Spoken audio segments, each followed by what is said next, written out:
Yo, what's going on YouTube? It is your boy GZTV. We are here with kind of the grand finale of the night in terms of content. You guys saw my U review is out on the channel. You guys can go check that out. But we are here for NBA recap stuff. I would kind of praise my Celtics, celebrate. Yeah, they won by 20 points. I don't think it's worth talking about that game. However, we had a pretty close game 3 between the Timberwolves and the Warriors, so I'd figured, why not? Check it out.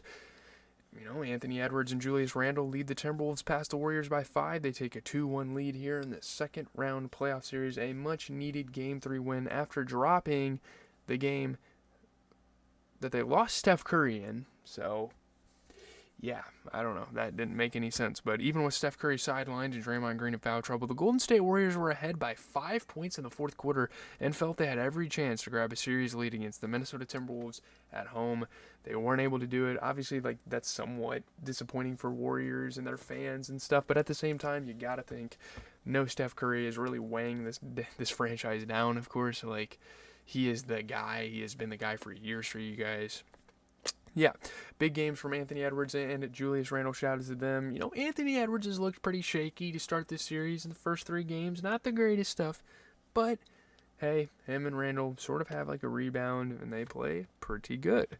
Huge dagger 3 for Anthony Edwards. He's very good at doing those down the stretch when he is in his element, and this game he was definitely in his element. Sorry if you guys notice a difference from my other videos and my camera's elevated here.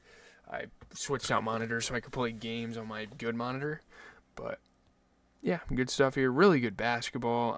Obviously Rudy Gobert hitting some tough shots. He's been a very underrated offensive player throughout the playoffs for the Timberwolves, so for him to kind of help them out late. Yeah. Draymond fouled out. That was unfortunate. That was kind of some negative momentum for the Warriors, so a lot of pieces kind of came together here. He could not believe it. He was pissed getting fouled out there, but Julius Randle made some history. 24 points, 12 assists, 10 rebounds.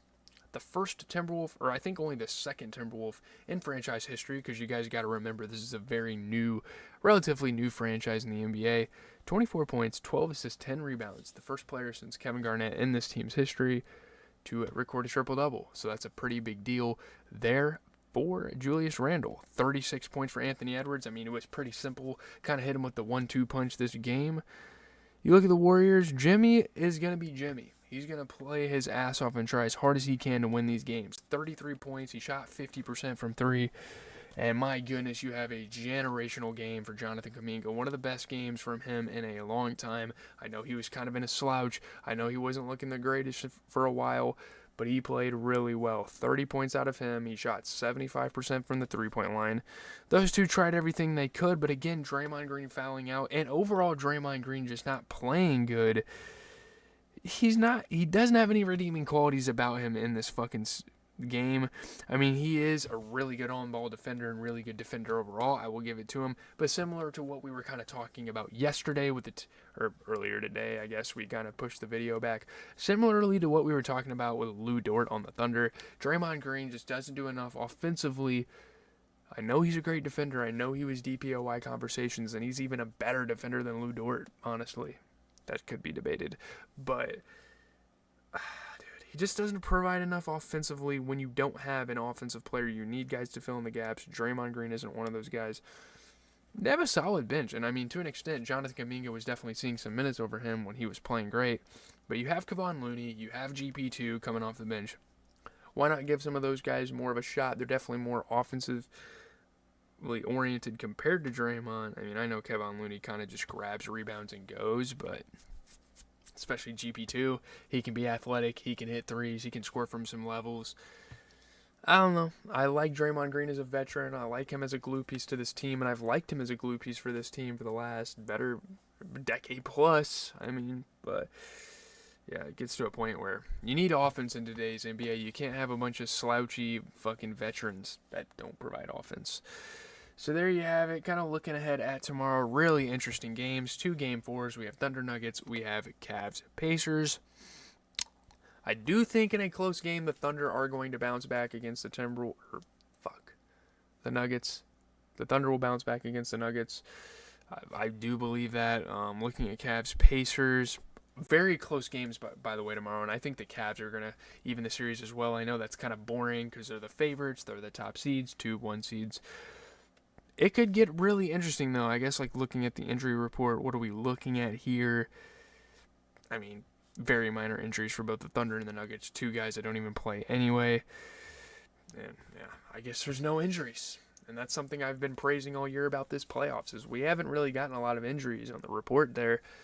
There's a lot of teams where it's like, oh, no injured players on your report. Not even, like, role players are getting hurt. So that's really cool. That's something I can give credit to for the playoffs. Sorry if my hair looks fucking retarded. I just wore a headset for like 4 or 5 hours.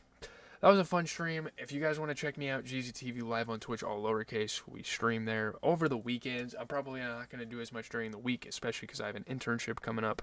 We will see what I can do, what I can work out for you guys. I'm not going to stream on vacation. And by the way, that's something else I need to announce. I will be going... You know what, let's just take... I'm sorry, I'm scattered. Let's just take some time to end the video with some channel announcements. I will be taking a week off. The first week of June, so like June 2nd through the 8th, we will be taking a week off. I'm going on vacation. I'm not doing videos.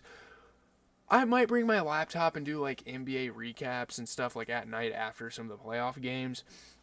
But I'm not going to be making videos. I just don't have time for that. I'm not going to sit there, be a fucking geek, and record on my computer when I'm in fucking Florida. That makes no sense.